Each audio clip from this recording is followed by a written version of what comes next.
ito naman po ay issue ng flood control project. Bukod pala po mga kababayan sa Bulacan, may isa pa pala pong napakatinding issue etong kumpanya ng mga diskaya.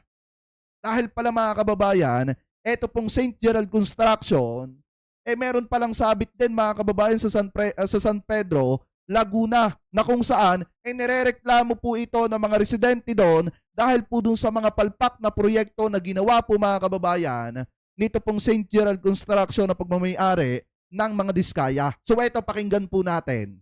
Unti-unti nang lumilitaw ang mga umano'y palpak na flood control projects na corner ng pamilya Diskaya. Pero sa gitna ng kinakaharap na issue, no-show ito sa itinakdang press conference kaninang umaga. Yan ang agenda report ni Hannah T. live mula sa San Pedro, Laguna.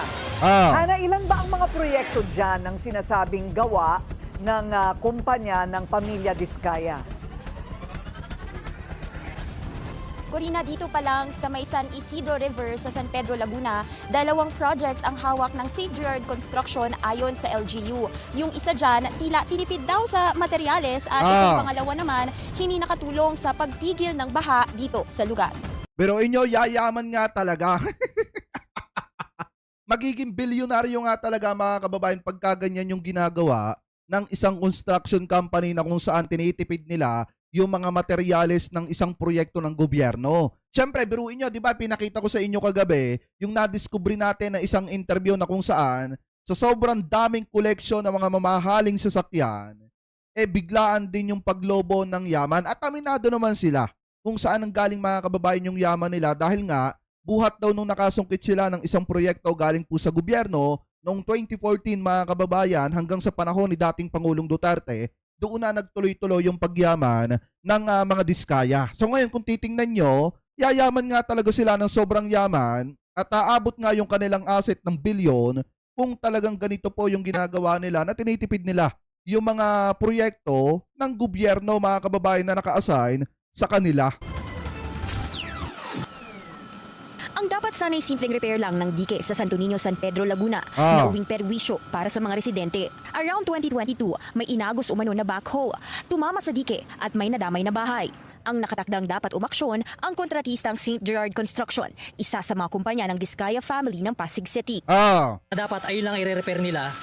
Ang nangyari, ito yung nagsusumbong mismong taong bayan dahil sa tagal din siguro nila gumawa, nakatambay yung nila dyan, barge. Then barge na may nakakargang backhoe, dumating si Bagyo, nakaharang yung mga equipment nila dyan.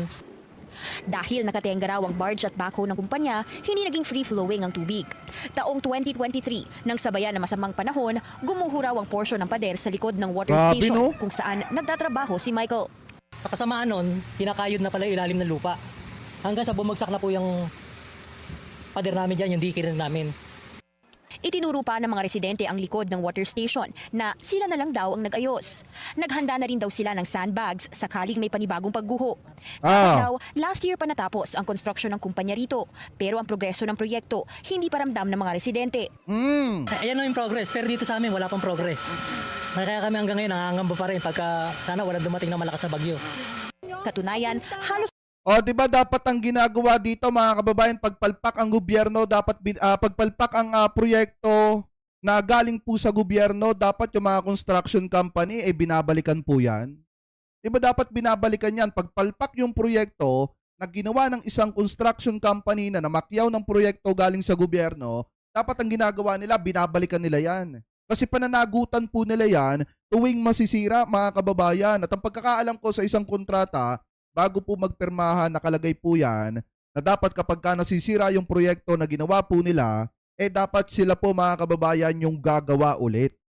Dapat ganun po. Kaso ang problema dito, nung ginawa daw ng mga diskaya mga kababayan ng St. Gerald Construction, eto daw pong dike nitong dito sa may San Pedro, Laguna, sa isang lugar dyan, napakatagal daw ng proseso ng pagkakagawa. Tapos hanggang sa inabutan na ng masamang panahon, hanggang sa nagiba na yung mga ginawa pong yan. At ngayon, na natapos na daw noong 2024, hindi pa rin nasasayahan yung mga residente na nakatira po dyan kasi nga hindi po nila maramdaman yung flood control. na ginawa mga kababayan dyan sa may San Pedro, Laguna. Anyway, ituloy pa natin. Tapos umabot sa leeg ang baha ng tinamaan ng bagyo ang Santo Niño. Yes, back job. Back job to talaga mga kababayan. Biruin nyo, tinangay ng baha yung backhoe. Diba dahil sa tagal ng kanilang paggawa, inabutan na sila ng kalamidad, yung kanilang mga equipment tinangay ng bagyo at naka-aksidente pa ng isang bahay. Nitong mga nakaraang buwan. Yun, dumating yung St. Jer. Wala din naman silang nagagawa din eh. Di ba? Oo, nagbaon lang sila ng bakal diyan na inaasahan namin na mauumpisan na yung riprap. Wala din. Sitpile yun. Until now. Mula 2022 hanggang 2025, nasa 31.6 billion worth of flood control projects ang nasecure ng siyam na kumpanya na umano'y pagmamayari ng Diskaya family. Halos 6% ito ng lahat ng flood control contracts sa buong bansa. Kabilang sa mga ito ang Alpha and Omega na nakasungkit ng 7.5 billion worth of projects, St. Timothy na may 7.3 billion at St. Gerard na may 2.3 billion. Oh. Ayon kay Pasig City Mayor Vico Soto, lahat ng ito kontrolado ng Diskaya family. Sinubukan kalabanin ni Sara Diskaya si Soto sa pagkaalkalde nitong midterm polls pero kalaunay natalo rin.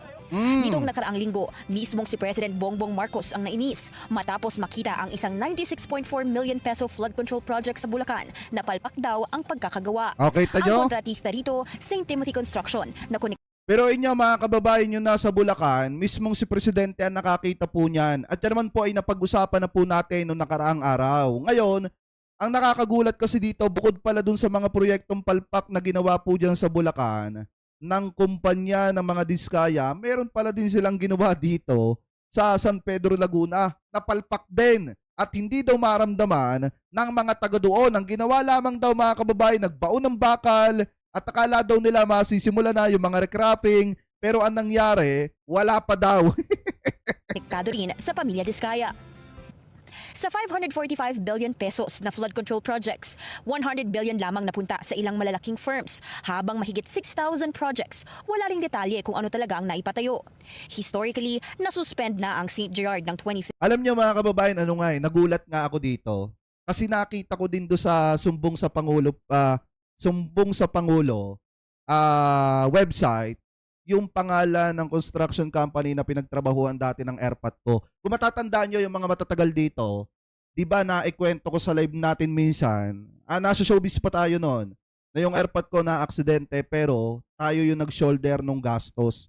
Kasi hindi naman talaga tinulungan nung construction company na yon yung tatay ko. Sa kabila ng mahahabang serbisyo ng tatay ko sa kanilang kumpanya, hindi nila tinulungan ni piso yung aking ama. Kaya nga ako yung sumalo ng lahat ng gastos na yon. Kaya natuwa ako nung nakita ko sa listahan ng Sumbong sa Pangulo yung pangalan ng construction company na pinagtatrabahuan dati nung airpot ko mga kababayan. At least kahit papaano, hindi man natin na i-broadcast yung pangalan dito noon, mismong gobyerno na yung magpapapanagot po doon kapag ka napatunay na may mga palpak na proyekto na ginawa yung construction company na yon. 15 at na-blacklist noong 2020 ng DPWH dahil sa anomalyang tax clearance at isang delayed project sa Cavite. Habang nagiging sentro ng usapan ng mga proyektong hindi matino ang kalidad, ipinakita naman ng pamilya Diskaya ang kanilang yaman.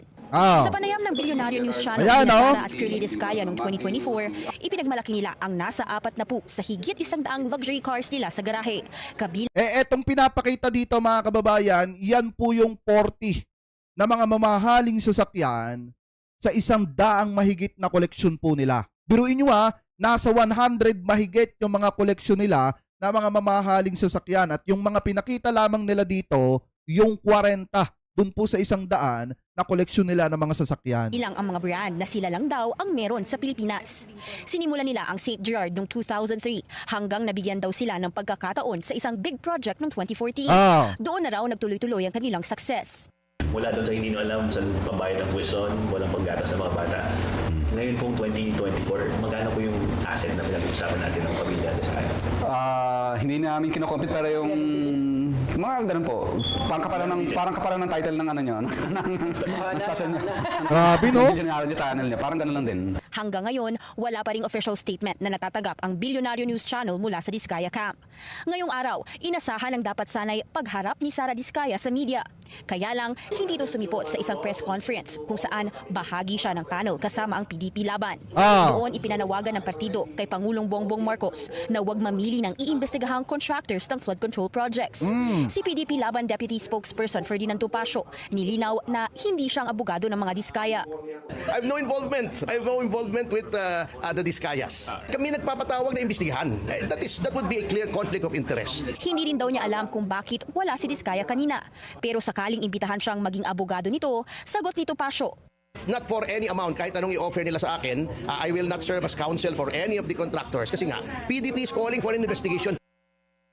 Alam nyo, ito yung problema kay Attorney Topacio, mga kababayan. Tuwing merong mga malalaking personalidad na masasabit sa mga hindi magagandang issue, na ang lalo na kapag ka may usaping batas, mga kababayan, siya lagi nagre-representa ng kanyang sarili bilang abogado ng mga tao na yon. Katulad, mga kababayan, itong mga diskaya, willing siyang maging abogado ng mga diskaya kahit na wag ng pag-usapan yung amount, kung magkano lang daw yung ibigay na mga diskaya. Pero ang tingin ko dito, mga kababayan, kung mapapansin ninyo, 'di ba nung 2024, pag ini-interview sila tungkol sa paglobo ng kanilang kayamanan, ang dali-dali po nila magpa-interview. Tuwan-tuwa pa sila na magpa-interview, mga kababayan, at ipakita yung mga naipundar po nila. At tuwan-tuwa sila na sabihin na yung kanilang asset, mga kababayan, umaabot ng bilyon. Tapos ngayon, na nagkakabukingan na sa mga flood control project na may kinalaman yung kanilang mga company at yung mga palpak na proyekto po nila, ayaw na po nilang magpakita sa mga media at ayaw na po nila magpa-interview. So ngayon, di ba, lagi naman po nating sinasabi, ano ba, mga kababayan, ng kahulugan kapag ka ang tao ay may tinataguan? Siyempre, may nagawang kasalanan. Para sa akin, hindi naman sa hinuhusgahan natin ang mga diskaya, ano po bang dahilan?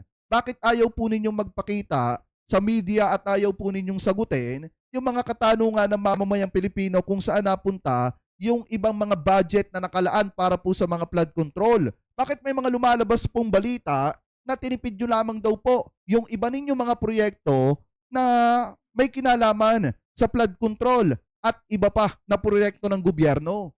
Di ba nung una ang sisipag nyo magpa-interview, tapos ngayon umiiwas na kayo sa media? Noong mga panahon na binabanata nila si Mayor Vico Soto, sisipag nila magpa-interview, tapos ngayon umiiwas na sa media. Nandito tayo sa mismong site kung saan merong backhoe ng St. Gerard Construction Ayan, na katabi ng bahay ng mga na-interview natin kanina. At ayon kay Councilor Delio Hatulan, panahon pa raw ni dating Mayor Baby Katakis ang nasabing mga proyekto na siyang namuno sa San Pedro mula 2013 hanggang 2022. At base sa sumbong sa Pangulo.ph, dalawa ang recorded projects ng St. Gerard dito sa Laguna. Ang isa ay sa Calamba at ang isa ay dito sa San Pedro. Pero itong total ng dalawang project na yon ay nasa 140 million pesos. At itong project na... Di dapat wag ng punduhan ito ng gobyerno. Yung proyekto na yan, mga kababayan, dapat wag na pong pondohan niya ng gobyerno. At dapat kuhanin doon sa kumpanya ng mga diskaya yung ipinondo dyan dati. Kasi biruin nyo, hindi naman nagawa Kung titingnan ninyo yung itsura, mga kababayan, ng mga dike, talagang hindi talaga tapos.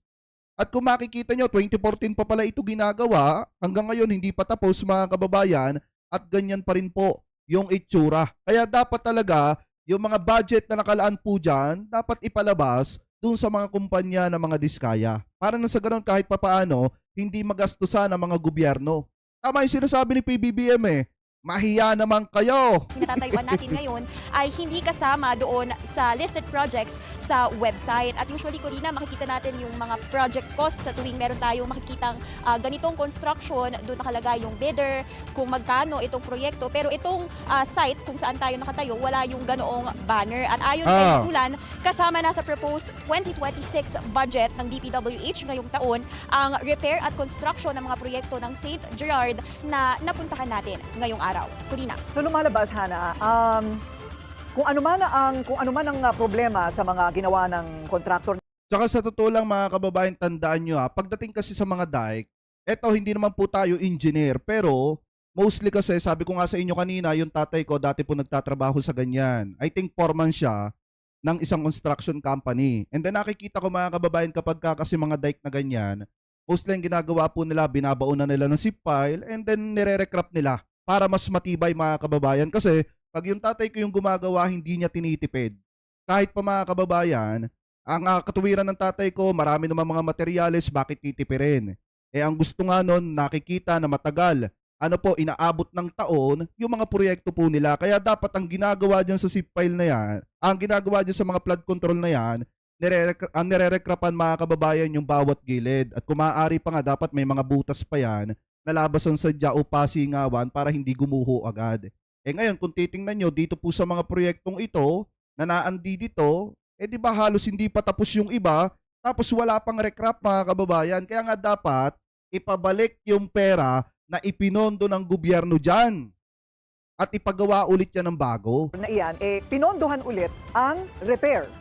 Hindi ba? Ganun yon? Pinondohan ulit kapag nasisira, pagka nababakbak, kahit na ito ay substandard. Yes, Corina, tama. Actually, sabi ni Councilor kanina, itong mga repair ay napunduhan na nga at kasama doon sa 2026 proposed budget ng DPWH dahil naubos na raw yung project for yung pondo para sa mga proyekto for 2025 at kung siya lang naman din daw Pero tatanungin, hindi pa tapos, huwag na raw piliin ang St. Gerard bilang contractor dahil para sa kanya may mga dagok na dinala ito sa mga residente at pumili na lang daw ng mas matino at yung may magandang quality of work na contractor. Balik sa'yo, Corina. Yes, at kung maniniwala tayo, Hana, na mayroong 20%, kung maniniwala tayo sa usapang may 20% sa bawat paglabas ng pondo, habang nasisira, 20% ang 20% yun. Hindi ba, no? Tama. Tama, Corina. Okay. At mas malaki ang chance na ito ay posibleng napupunta sa ilang mga politiko na una nang nabanggit ng ilan ding mga kongresista at mambabatas na posibleng merong kasabwat mula sa Kongreso. Corina. Okay, so sa ngayon ay tuloy pa rin ang mga project dyan ng St. Gerard hanggang sa magbigay siguro ng statement ang St. Gerard at sila ay magpabulaan sa mga findings na ganyan. Okay, maraming salamat. Hanati, nagulat live mula sa San Pedro, Laguna. Ayan, maliwanag ha. Bukod po sa Bulacan, may sabit din sila mga kababayan dito po sa San Pedro, Laguna. Alam niyo, ang galing-galing nila dating tumira kay Mayor Vico Soto, no? Tapos may mga ganito pala mga kababayan na mga ginagawa. Biruin niyo, sabi dito ng mga nagko-comment kung babasahin po natin, buti na nga lang daw mga kababayan, hindi po nanalo dyan sa Pasig kasi ang galing daw po talagang magbigay ng mga ayuda. Ang lakas daw po talaga mga kababayan magbigay ng mga ayuda nung mga panahon, lalo na nung eleksyon mga kababayan. Especially kung titingnan nyo, yung malimit po magkomento dito mga taga-Pasig, ayan o, diba?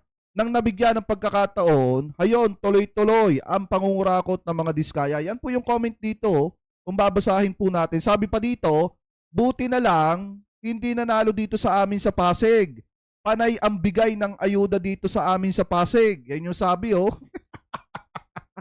At yan po mga kababayan ay panahon ng eleksyon ng mga kasagsagan na namimigay po sila ng ayuda dahil nga ang kalaban nila napakahigpit na politiko si Mayor Vico Soto. Yung kalaban po nila dyan sa Pasig ng mga panahon na yan.